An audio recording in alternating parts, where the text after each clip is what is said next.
తెలంగాణలో తక్కువ ఫీజులతో high quality results ఇస్తున్న ఏకైక సంస్థ తిరుమల్ ఐఏఎస్ ఇన్స్టిట్యూట్. ఆధ్యాత్మిక నగరంలో మృత్యుఘోష వినిపించింది. గోవింద నామస్మరణతో మారుమోగాల్సిన ప్రాంతం భక్తుల ఆర్తనాదాలతో దద్దరిల్లింది. ఆ ఏడుకొండలవాడి సన్నిధిలో పెను విషాదం చోటు చేసుకుంది. బారాగిపట్టెల్లో టీటీడీ ఎంజీఎం స్కూల్ ఆవరణలో ఏర్పాటు చేసిన టోకన్ల జారీ కేంద్రం 6 పాలిట మృత్యు ప్రాంగణమైంది. ఈ ఘటనలో 6 భక్తులు మృతి చెందగా పలువురు తీవ్ర అస్వస్థకు గురయ్యారు.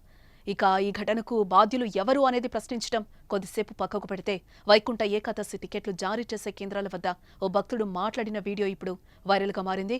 అక్కడున్న క్రౌడ్ చూసి అతను ముందుగానే అక్కడ సిబ్బందిని హెచ్చరించాడు. అయినా అక్కడి సిబ్బంది పట్టించుకోనేలేదు.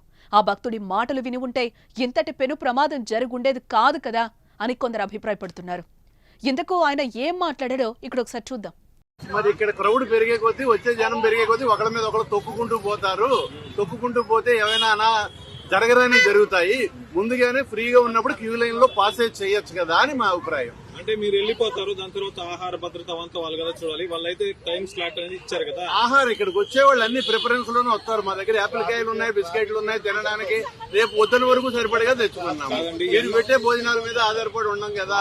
మాకు కావాల్సింది ఏంటంటే ఇక్కడ అమ్మని అవసరానికి టాయిలెట్లు కావాలంతే. అవి ఉన్నాయా లేవా అవి చేసామని చెప్పి వాళ్ళు స్టేట్మెంట్ ఇచ్చారు. ఈఓ గారు వాళ్ళందరూ కూడా పేపర్లో కూడా వాళ్ళు టాయిలెట్లు పెట్టాము, అన్ని కావాల్సిన అన్ని ప్రజలకు ఇబ్బంది లేకుండా, భక్తులకు ఇబ్బంది లేకుండా చేస్తున్నామన్నారు. ఎక్కడ ఒక టాయిలెట్ కూడా కనపడలేదు, మొబైల్ కానీ ఏవి కానీ. అంటే కావాల్సిన టాయిలెట్లే అవసరం.